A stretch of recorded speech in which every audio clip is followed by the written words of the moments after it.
This presentation is a bit of an ad hoc sort of attempt to cohere and convene around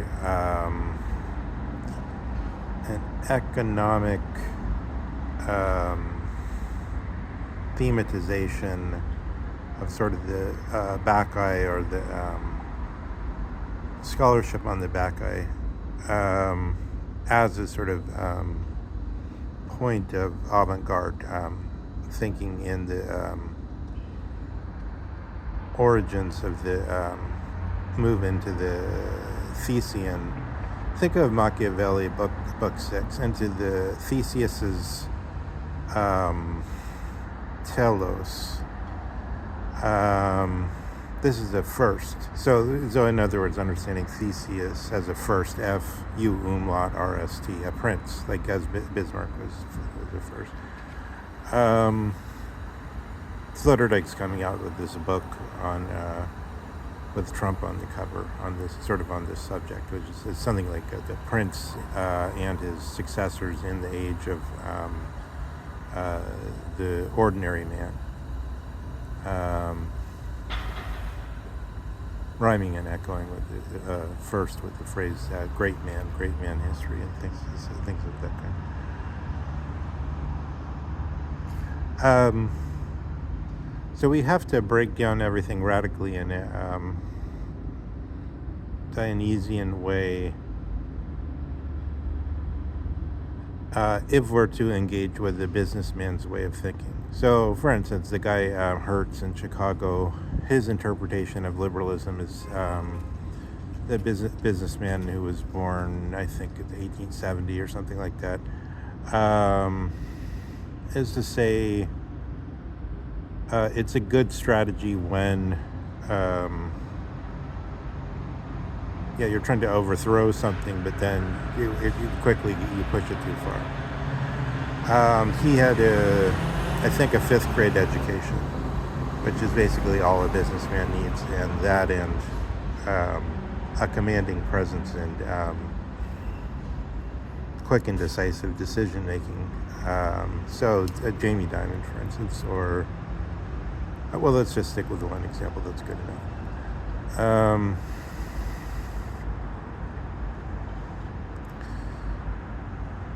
So this J. this Hungarian guy, it's very interesting because he had a thoroughgoing economic education, first with starting with Marshall, and then studying I think at Cambridge Keynesianism when it was still relatively fresh and hadn't yet been distorted into the so-called micro-macro division and all that. So before 1955. And then he broke from Keynesianism, and then he went and had a successful career as doing the same kind of stuff that J.P. Morgan does, except I think largely in Europe. Well, J.P. Morgan is global, but we somehow regard it as an American company.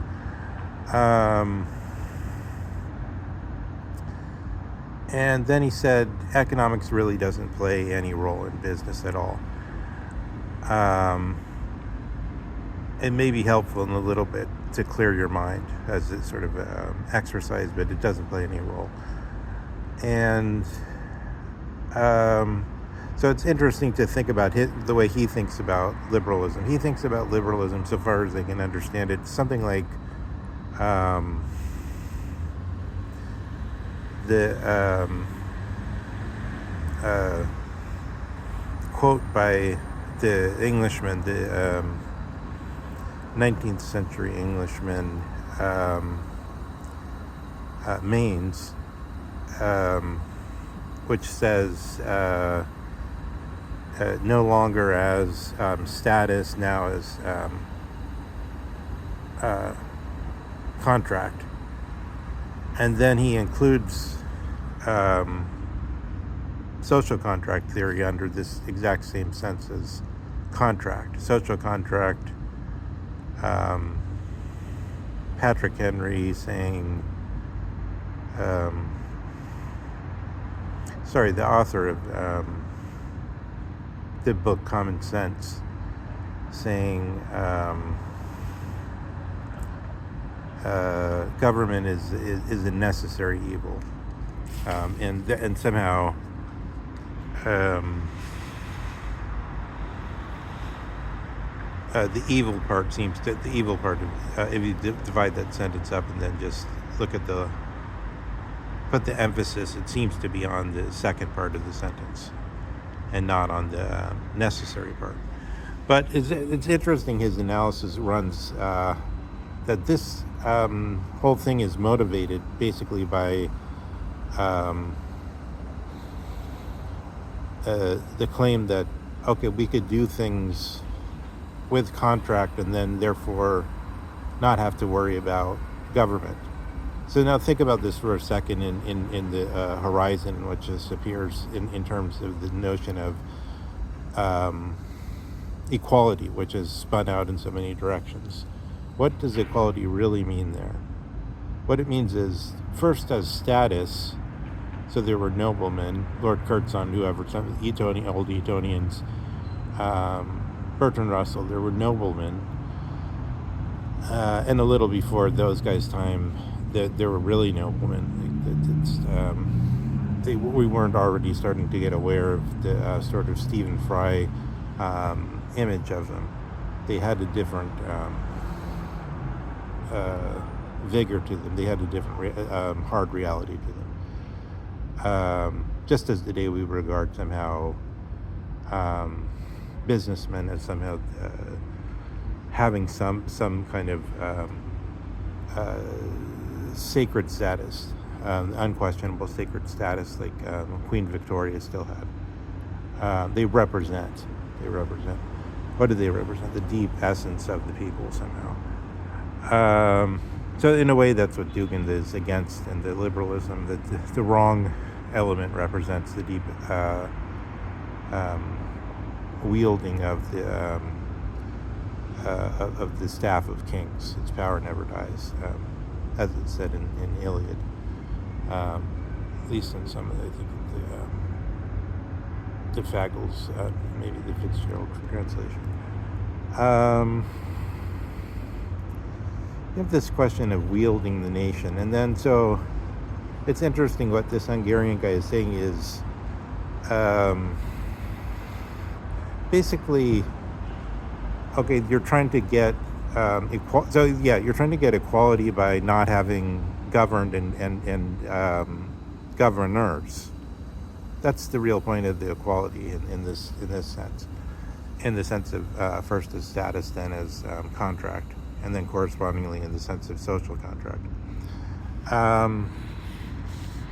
Understanding it, I mean, if you read Locke, then you get a million pages of arguments that have to do with natural law and all kinds of other things. But it's interesting to look at it in the way this guy looks at it.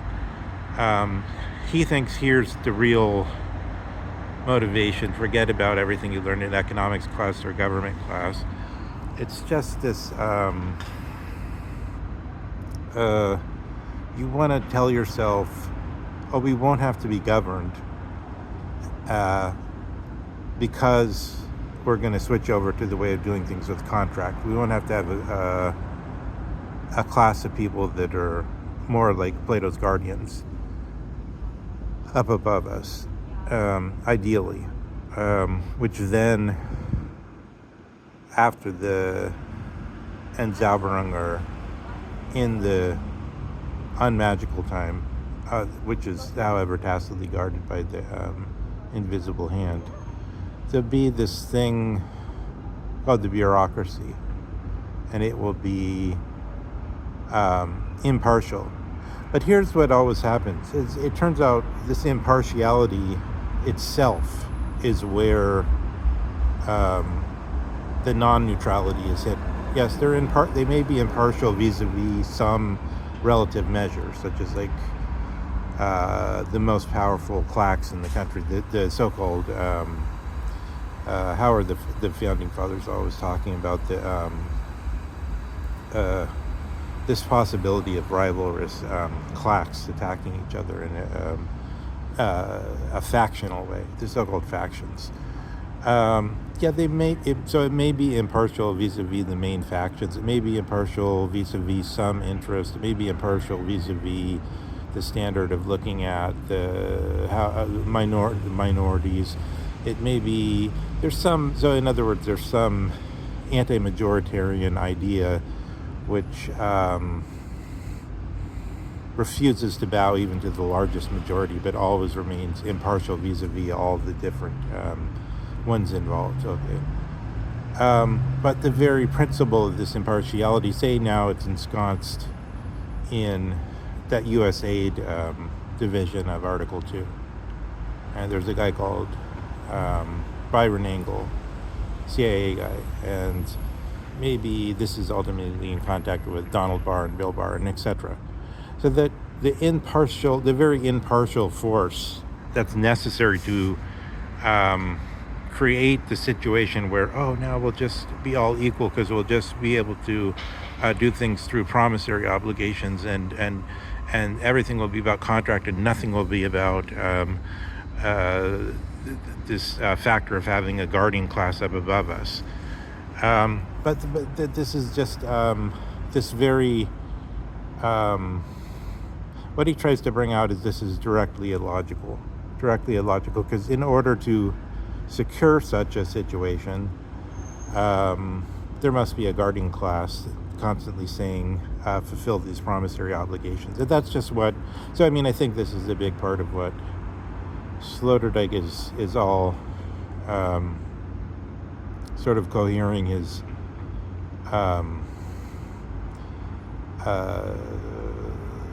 how should one say kind of Faustian future vision into his kind of elective cognitive amity is sort of embracing, if you want to put a sort of agathos sort of agape picture on it. His realm of the dead, sort of the thing he's already decided and seen, as though they were already over, fait accompli, is he's saying, look at what they're offering in Singapore. Look at what Lawrence Wong is putting on offer for all civilized people. It's this it's the optimal sort of Nozick thing, except not in this Nozick sense of a gangster state that offers brute force. Instead, it's a club. It's a club where all the big players can go and be sure that their promissory obligations will be met. It's very strict. But the point is, it's not militarily enforced. It's enforced by the fact that of the advantages that come from being in that club. If you're not in that club, then this is the point of sort of Russia and other countries being kicked out of the. They pay a penalty and they can't use the big clearinghouses, banks where several hundreds of trillions of dollars are changing in the FX markets every day. So this is a huge strain, and they don't get those rates. And then they get all kinds of inconveniences, which are meant to be so severe that then they'll run into the problem where they'll kind of say, if I'm being discriminated against, I don't want to any longer stay in this country. But it's the world banking system, so they have to try to set up something where at least they can sort of compete. But surely one can see in those tensions a unique situation of a world closeness, as Heidegger's always talking about, the closer and closerness of everything.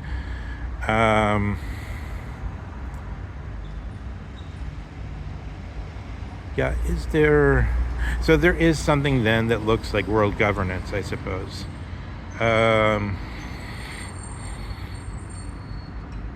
Now, that's an interesting question. How so far should we understand Singapore as being under the umbrella of Davos, under the umbrella of the dominance entity, under the umbrella of the dark state?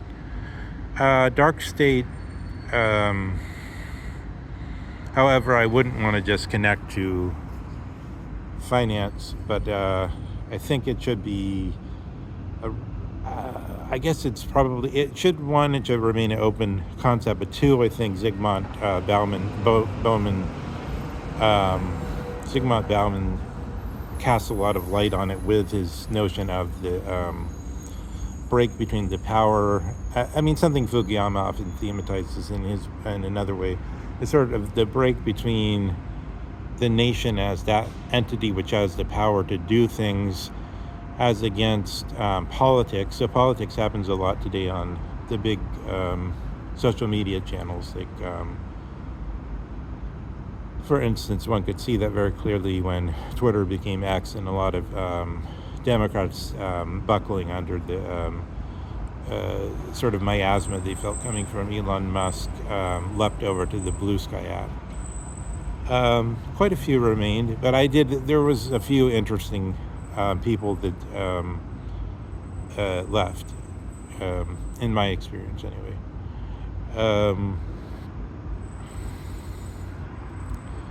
But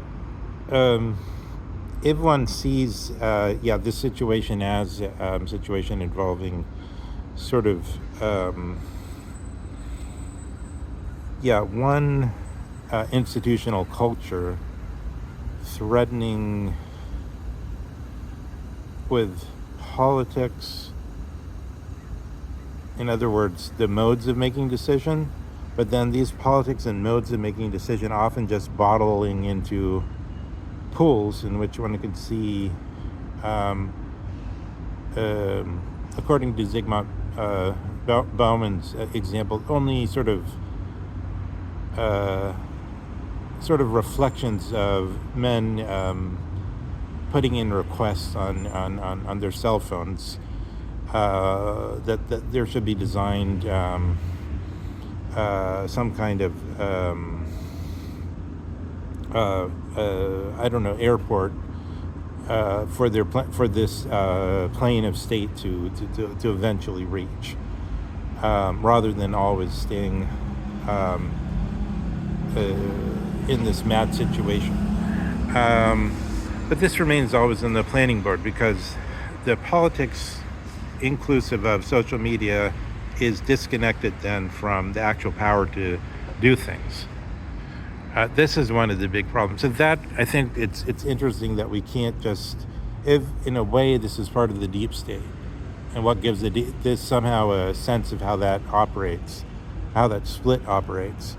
It was dramatized in some way in Bonfire of the Vanities, I think. It's like that was the point of it in a not that interesting way.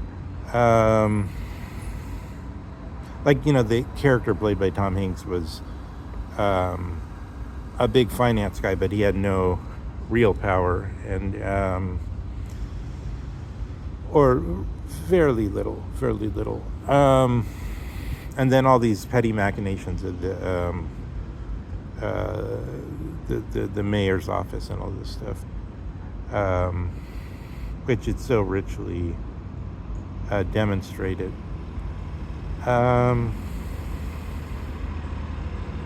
Where has the power to do things gone? Partially, I guess it's gone into the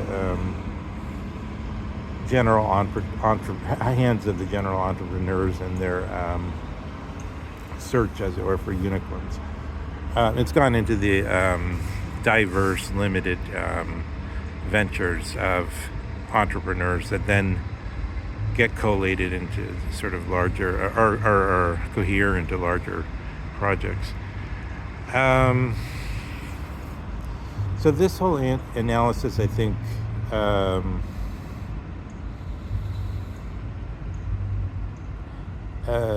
it shows in a way the atmosphere where then I think the theory that I'm still developing of the Femme Fatale as Odysseus, and of course Odysseus is identified as Socrates, as this figure which is it's in a way closer to the opposite of something like this 1980s the American Psycho Patrick Bateman sort of Val Kilmer version of the it's hip to be square or something. Like it's cool to fit in, as the Huey Lewis in the News song played by the character in the book, in the Bret Easton Ellis book. Yeah, this attitude is tied up in the confusion over what Christopher Bowles calls neurotic disease, but which is also more broadly sort of hiding in behind the conventions, hiding behind the fitting in, and then the question of whether it's actually somehow justified to do that, and then this tension about it.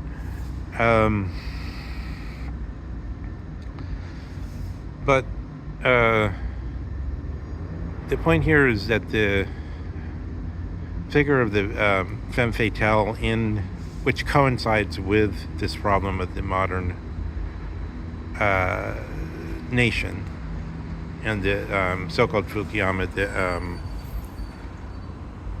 the defensive modernization, which I think corresponds to what De Jassé is saying, what this Hungarian mogul is saying, that the way he operates, the way he swims in it, is to see all these basic factors that have nothing to do with the way of appraising it that one would through an episteme or sort of Wissenschaft type of approach. He swims through it in a different way. But then what I'm getting at is the figure of the femme fatale is more like the animal that's most in its environment, in this moment of the nation states cropping up. So like it appears, I think first in Parisian circumstances, in the same circumstances as the flaneurs and all that stuff. But it's really connected, and so like we see it through the lens of, say, like Glenda 1946 or something like that, this diamonds flashing. But this is a character obviously that's not so this is we see it not as something that's fit into say this. I mean, I guess that's become sort of cliche, right? The corporate straitjacket or Protruscan bit. But neither is the femme fatale at all sort of a bohemian or an artist or something. It's more the direct instincts. So I think in this sense, when we build a picture of a full personality, it's helpful if we have this move from one, Socrates, who's identified as is supposedly goes down into hell to talk to the sophist, to the exciting famous sophist. And then this identification of Socrates with Odysseus, who has gone down into Hades to talk to, at least to witness Hercules and Achilles and Agamemnon and so on. And, well, to talk to some of them. And this is connected then through Socrates and Odysseus to this figure of the femme fatale as the one who's most awake to the difficulties of the time. So if you think about it this way, as an elective look into the origins of the fit personality, then what I'm saying here is, supposing there's a move where you could see, one, you have various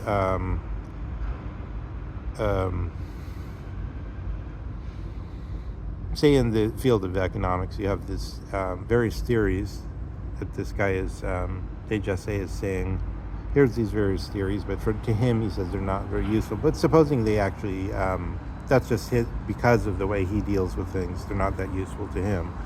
And then there's his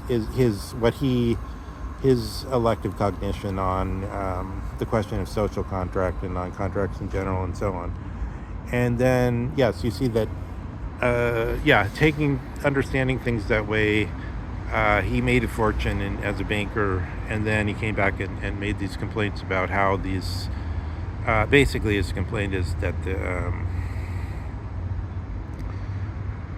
the bureaucratic edifice that attempts to impartially judge all the cases in a contract state, in a contract not status state, attain a certain, not as themselves, but sort of impersonally, the very institution takes on a status power. I guess you could say CIA takes on it. I mean, judging by the movies, yeah, CIA actually does have a status, right? It's like, typical CIA agent, and this is it's almost veering towards James Bond or something, right? There's a status issue there, but that's just the aesthetics, I suppose. But there's also the actual powers, right? As in the seeing that in the Snowden movie and things like that. But the point is, the very fact of maintaining, that's what he elects to cognize chiefly, is this type of this way of looking at the problem. So what I'm saying is, in a certain way, that type of mentality is more instinctual, right? It's more instinctual and it's more direct, directly judging human motivations in a close way. It's less stepping back and calmly making a diagram, a picture. But let's allow that both are valid.